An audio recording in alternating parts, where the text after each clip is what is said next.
My friends, I'm here to tell you that just because you fail in life does not make you a failure. What's up, champ? This is Gary Brackett. Some of you may know me as NFL player, Super Bowl champion, author, transformational speaker, philanthropist, dad, or just coach. And while all those are true, my most important role is as a leader. And as a leader, my goal is to create more leaders and fewer followers. I'm going to share my championship secrets with you in order to show you how you can become a champion in every key area of your life. No matter if it's self-development, business, fitness, social relationships, intimate relationships, finances, or spirituality, I want to give you some tools that you can use to build the life of your dreams. Welcome to the Champ Builders Podcast. Hey, welcome to another episode of Champ Builder Podcast, where we build champions in life and in business. So I had something occur over the last week or so, depending on when you listen to this podcast, that I definitely want to break down because I think it's one of those things that are rarely spoken about. And, people run from it, they hide from it, and they're afraid to discuss their failures in public. And the reason being, we live in this microwave society where people want success immediately. And then we also frequently watch highlight reels on social media, and people are posting the best things about their life. And if you're not smart, you would assume that everyone's life is great and your life sucks. But I can assure you that, one, your life doesn't suck. And then I can also assure you that everyone's life isn't great. I remember talking to a friend, and he told me people aren't who they supposed to be, meaning they're not posting the actual real them. So for me, I feel like in my role as a leader, in my role as a champion, is to constantly debunk those myths and also be authentic, be true, be transparent, because I don't want to give you all this fake persona of my life and everything is okay. Everything's not okay. But because I have grit, because of my mentality, I keep going. Not in a perfect, idealistic assumption way that, things will never occur. But I keep going because that's the only thing I know how to do. So I'm going to jump right into it because I know some of you are here and you're wondering, like, what's going on? Well, I won't do you the justice of getting into the details. I'm just going to talk about some things that recently occurred, and more importantly, how you can build some mental toughness around adversity.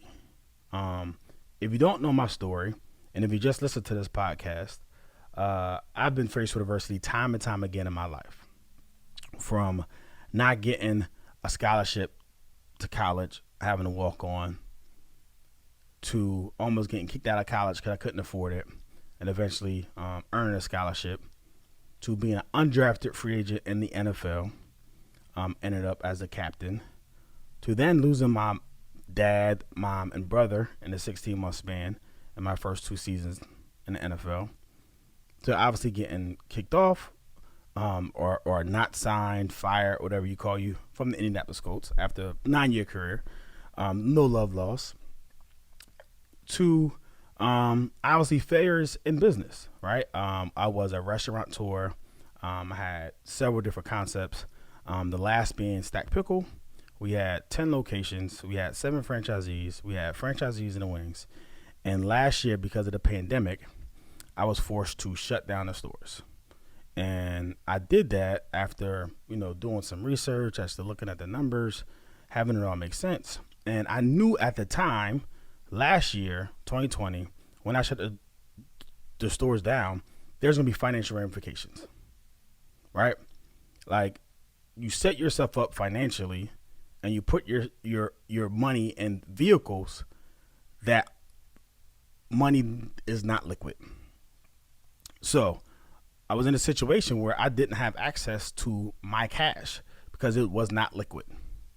So seeing the situation, I made a decision to close the stores. At the time, we were losing money drastically. Sports have all shut down. Coronavirus was new restaurants were closed, forced to do third-party delivery, and there was no way we were going to be able to survive.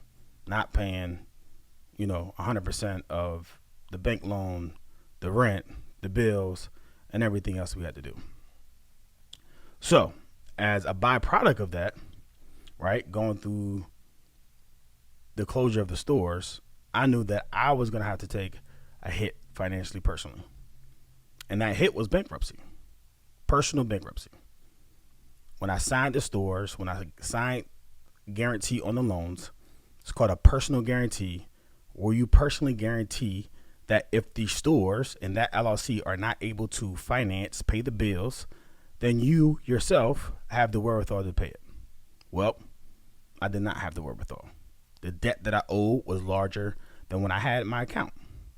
Now, had the pandemic not hit, would we still be open?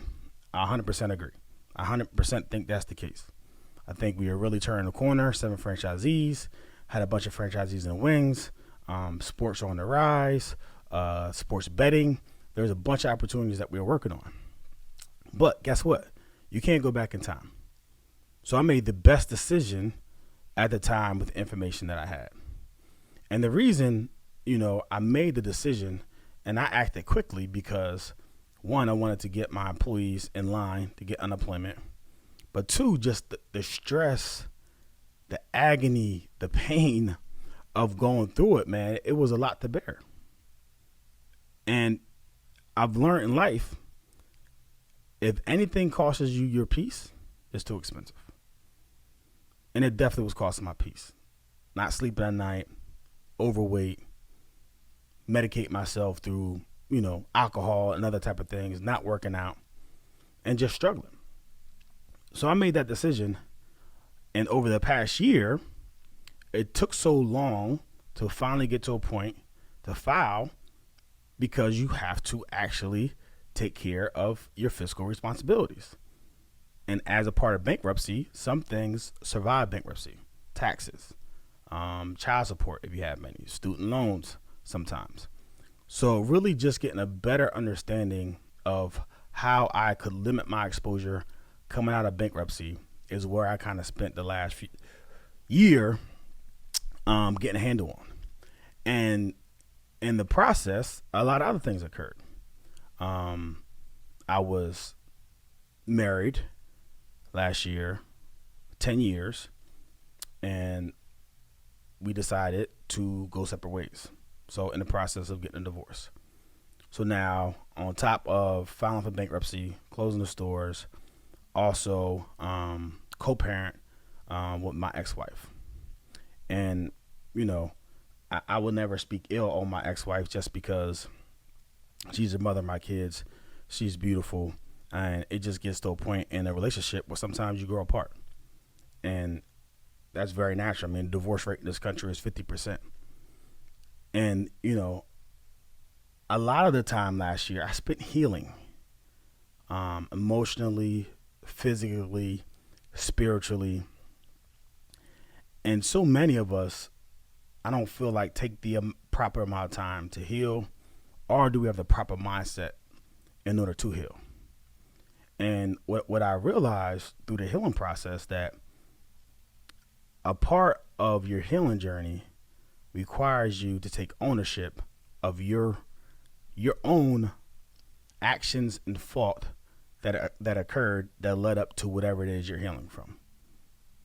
So recognizing that I wasn't perfect, recognizing that I'm not the victim, recognizing that, you signed up for these things. You physically put yourself in this position. So take responsibility. And that's what I've done. And sometimes when we take responsibility and we look at things that occur in our lives, we get depressed. We get depressed because, the naysayers have projected these things on you, projected their fears on you. And when they come to reality, we tend to think that they were right. We tend to agree with them. We tend to think that we are failures. But my friends, I'm here to tell you that just because you fail in life does not make you a failure. You could get knocked down 7 times, and that 8th time you get back up could be a huge hit, could be a huge victory. You only have to win once. So if you're in a fight right now, my advice to you is keep fighting. If you're in a storm right now, my advice to you is keep going. Because at the end of the storm, there's a rainbow. But if you stop in the middle of the storm, and if you limit your thinking and you have limit beliefs because of your situation, you will never be able to see that rainbow. Never be able to see the other side of what's possible for your life. People are always going to count you out. People are always going to put their limitations on you. But guess what? You can never put them on yourself. There's a whole world of possibilities that are available to you. And it's not until you start believing it and take ownership of your life that you're going to be able to figure those out. You're going to be able to be successful because of that. Next thing, the beautiful thing about taking ownership of your life and not being a victim is that you realize if you put yourself in the situation, you can also get yourself out of it. When you're a victim and when you place blame everywhere but yourself, then guess what? You're not going to be able to heal. You're not going to be able to grow. You're not going to be able to overcome because guess what? You're still placing the blame outside. So in order for you to overcome that, you're going to have to look outside in order to get what you need to get overcome. And guess what? Everything you need to overcome, everything you need to be successful is already inside of you. You just have to peel back the onion. You just have to do some work and realize what that is lying dormant inside of you. And how do you get that out? And how do you live in your truths? How do you live in your transparency? How do you live in your peace and not let the outside world bother you? And that's what you're charged to do in order to be a champion. In the first podcast, we talked about being a champion in every area of your life. And I wholeheartedly believe that. Self-development, business and career, fitness and health, intimate relationships, social relationships, finances, and spirituality. Every area we get to choose how we show up. We get to select and opt in to situations that will affect us either positively or negatively in each of those areas. So that's what it is. You have to take responsibility. And I know a lot of people are going to have a lot of questions. And the beautiful thing is, like, you don't deserve a response. You don't. Like, I don't have to prove to people who I am. I don't have to prove to people what I've overcome. I don't have to prove to people what I'm capable of. People are either going to opt in or opt out. Now, what does that mean? In the future, right, a lot of people won't work with me, won't want to associate with me because of a bankruptcy, because of a divorce. And that's fine. It is fine. Because guess what? They probably weren't going to work with me anyway. And now I really get to see that. But a lot of people will look at that and say, man, you must have learned something along the way. You must have figured something out after you built these stores, after you franchised these systems, after you sold these franchises. You must have learned quite a bit. And that I have. And that's what I want to do now, put together curriculums, put together processes that I can share, that I can help others avoid some of the mistakes that I had. But guess what? I'm not going to throw the baby out with the bathwater. We also did a lot of great things. We also had a 400 member team, right? And we were growing, and we were experiencing a lot of success. So both good and bad experiences I have, and I'm definitely going to continue to share them because I think other people need to hear them. You know, people aren't vulnerable enough. People aren't transparent enough.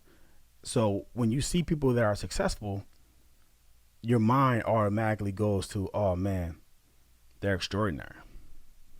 They're successful because they're extraordinary. And when you tell your mind that someone is extraordinary, what you're doing is like handicapping yourself. You're handicapping yourself by giving someone else the power that, oh my God, they're extraordinary. That's why they're successful. They're extraordinary. That's why they have the house, the car, the relationships, whatever it is. Because that lets you off the hook because you're just ordinary. You're just ordinary. So when you set someone up in your mind to be extraordinary, it lets you off the hook. But guess what? I'm not letting you off the hook. Those people aren't extraordinary. The ordinary people, and they do extraordinary things every single day. And guess who else is capable of doing that? You are. You're capable of doing extraordinary things every single day, but guess what? You have to believe. You have to do the work. And if you don't, your life will be exactly how it is right now. But any moment, you can make a decision to change your life. You just got to ask yourself when that moment's going to be. And how are you going to do to change that moment? How consistent will you become?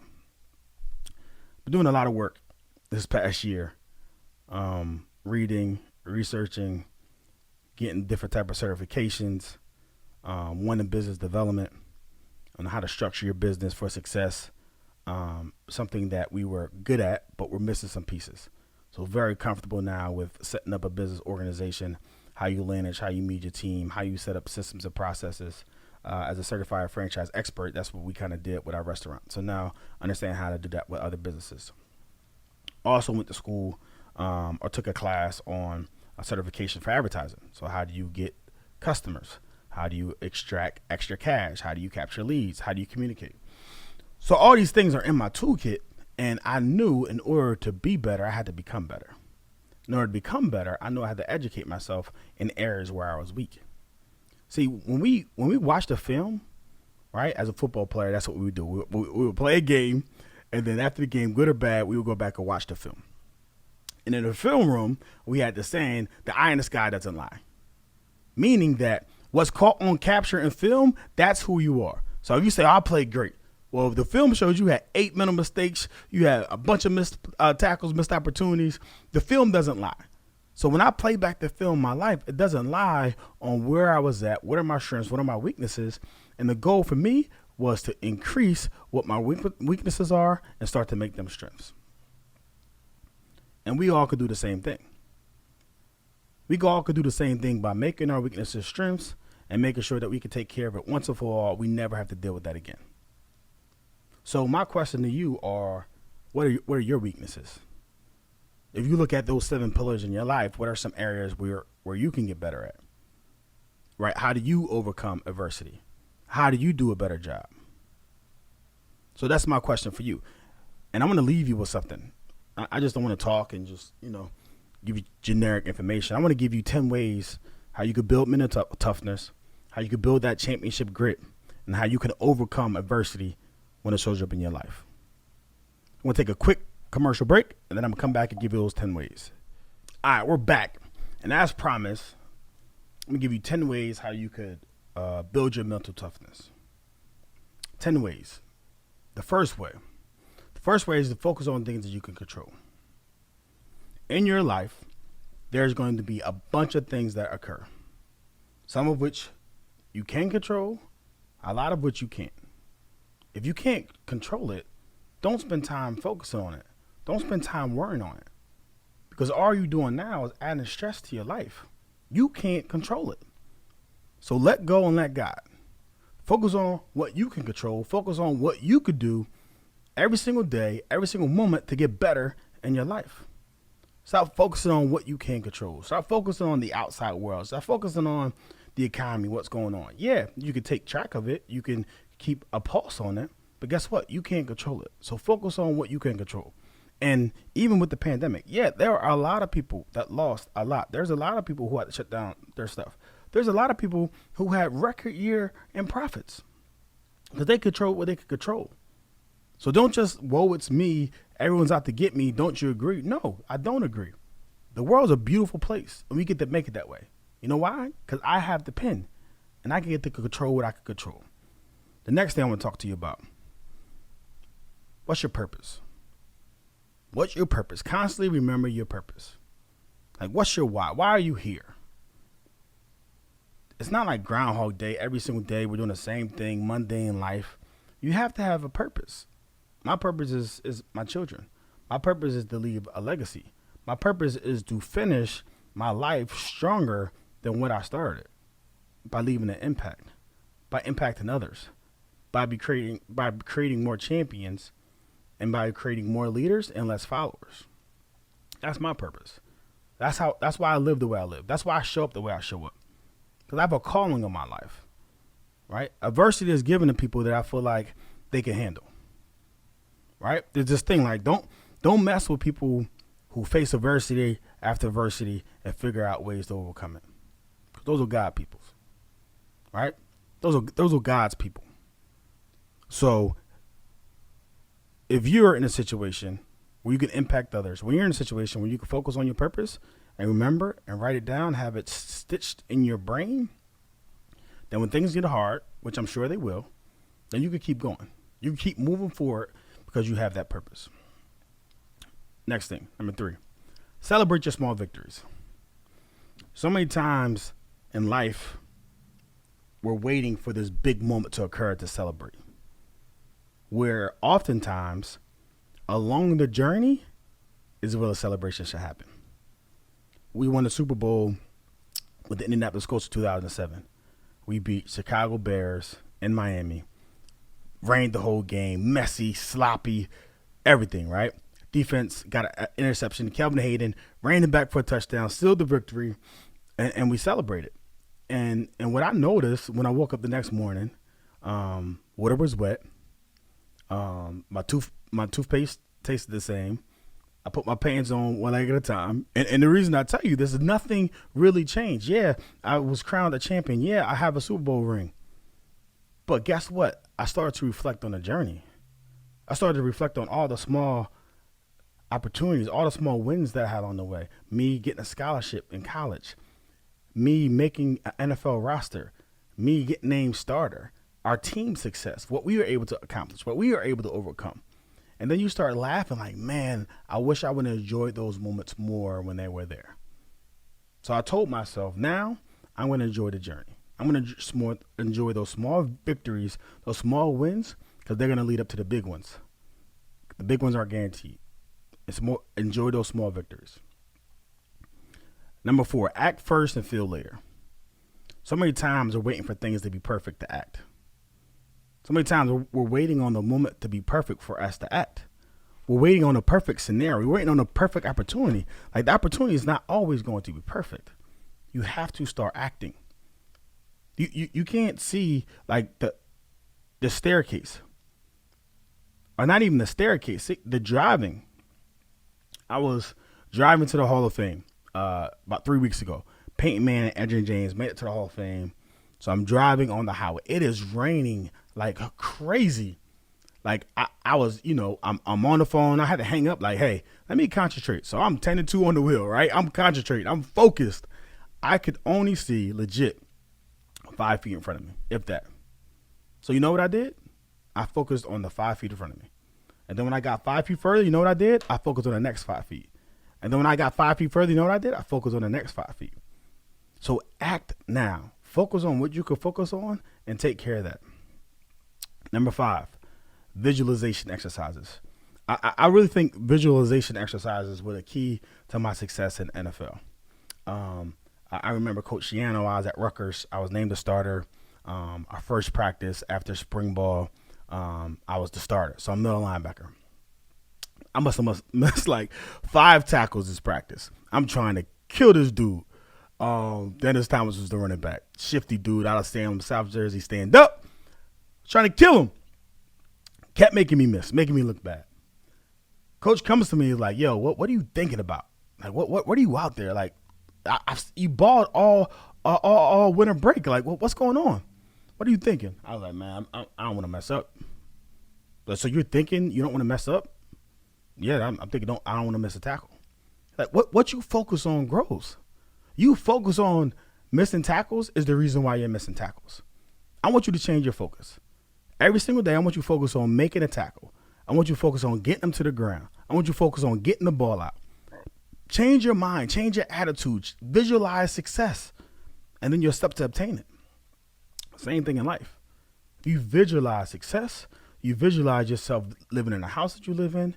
You visualize yourself having a relationship you want to have. You visualize yourself having a job you want to have, the career you want to have. And then you act on that. Man, it's almost a certain that's going to happen. So start visualizing yourself. Start writing down the vision for your life. Make it clear. Make it plain. Number 6, break your big goals down into small goals. Break your big goals, like reverse engineer the process. Like when you set your goals, we talked about the chain framework, H, honing on your desired destination, right? The first episode, we talked about that. So when you're honing on your desired destination, it's a BHAG. It's a big, hairy, audacious goal. So how do you reverse engineer that goal? Like so many people, I want to make $1 million. Okay, fine. So how much you make now? 50,000. All right.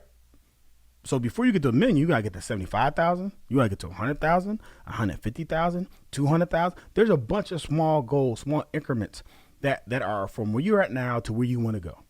So break down those goals, reverse engineer what you need to do to get those done, and that's what you focus on. That's what you act on. It gets overwhelming if you say I gotta make $1 million and you got $50,000 in your bank. It's overwhelming. You're not gonna realize that it's possible because that number is too big of a jump. Like if you're trying to lose weight, if you're trying to lose 75 pounds, like I gotta lose 75 pounds, it's overwhelming. If you tell yourself I gotta lose 5 pounds in 2 weeks, that's possible. That's possible. Then you can focus on that. And guess what? When you lose those 5 pounds, you can celebrate that small victory. So break your goal down into smaller goals. 7, repeat affirmations daily. I am. I am strong. I am powerful. I am capable. See, when you say I am, you're visualizing yourself actually being and doing a thing. So those affirmations are powerful because they set you up for success, and your brain and subconscious start to believe what you start programming into it. See, our subconscious mind controls 95% of our thoughts. 95% of our thoughts are already controlled, are pre-programmed inside of us. That's why there's unconscious bias. That's why there's implicit bias. That's why there's all this bigotry. That's why these things occur, because subconsciously we already are programmed. But guess what? We can reprogram those things. We can reprogram. If you can think yourself into being sick, you can think yourself into being healthy. If you can think yourself and scare yourself and have anxiety and stress around being poor, then you could think yourself and have positive affirmations and do what's required in order for you to be rich. It works both ways. So make sure you set yourself up for success by having some affirmations that you repeat every single day. 8th thing, surround yourself with people who motivate you. Like who's in your corner? Who's in your corner? And do they motivate you?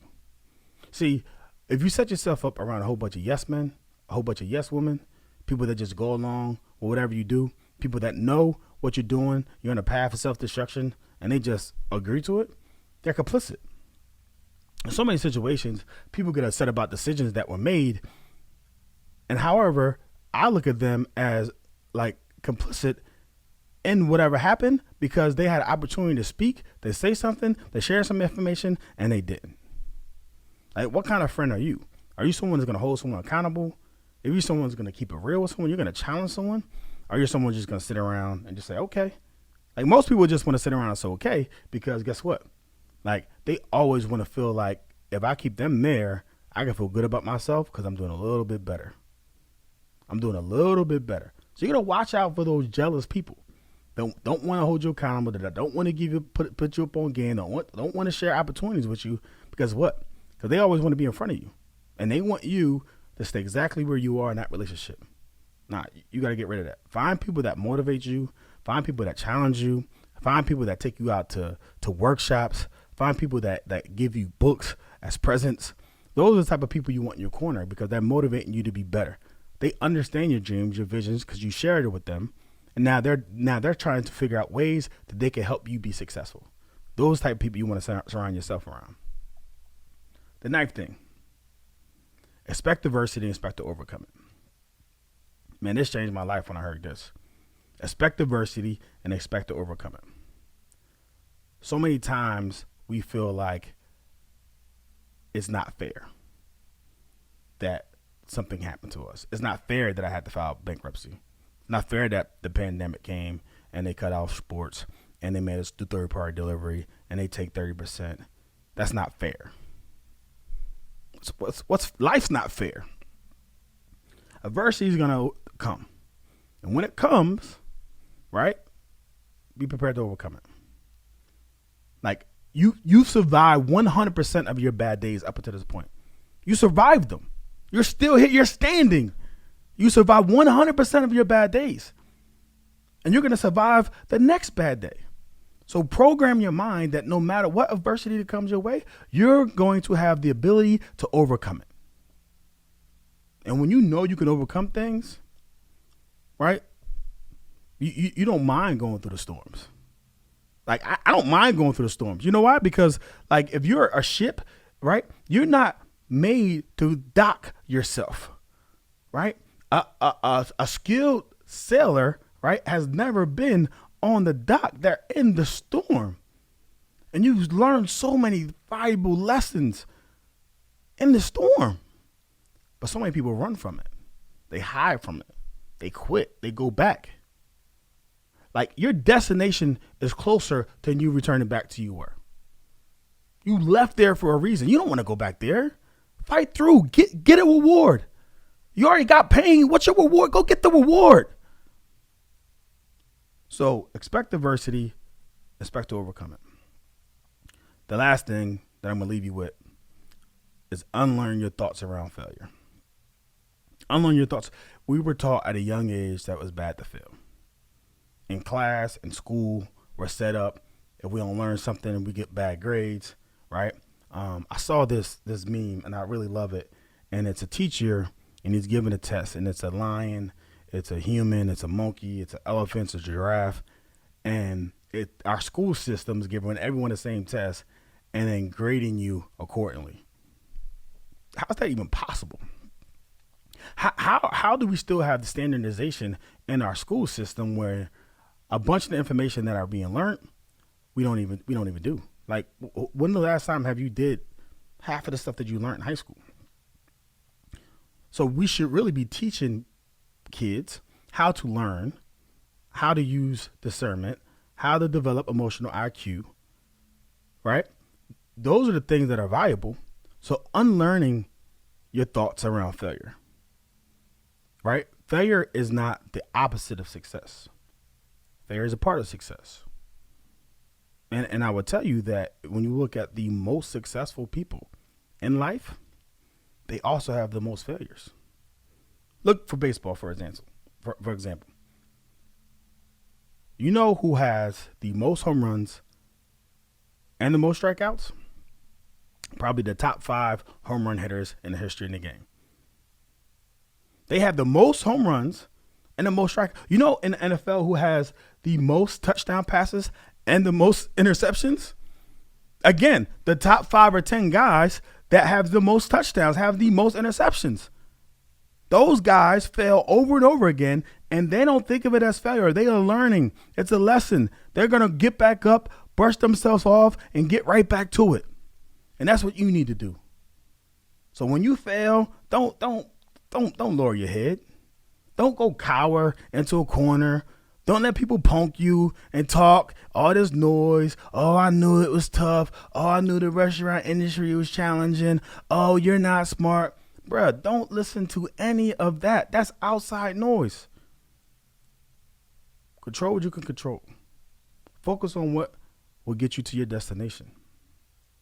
Reframe yourself that it's not a loss, it's a lesson, and you could get better. And the reason you could get better, because you could be better. So that's what I have for you on this podcast, 10 ways to develop mental toughness. If you want this PDF, I have it for you. So I want you to join our Facebook group, Championship Huddle, inside of Facebook, and shoot us a DM with a request for this PDF, and we'll shoot it your way so you can have this, you can look at it, you can read it, you can review it, because this is important. Like, we're all going to get knocked down in life. It's a given. Some way, some form, some fashion. We have to develop the grit, the championship grit, to get back up, to get back out there. Don't be afraid, and give it everything we got. Give it everything we got. Fall in love with the process. Divorce yourself from the results. All right? That's what I got for you. Podcast number 2 in the books. Hey, comment, share this with a friend that needs to hear this. Tell them to keep going. I believe in you, champ. You got this, right? Become a champion in your life, in your business, in every area of your life. I appreciate you for listening, and I'll talk to you in the next episode. I'm out.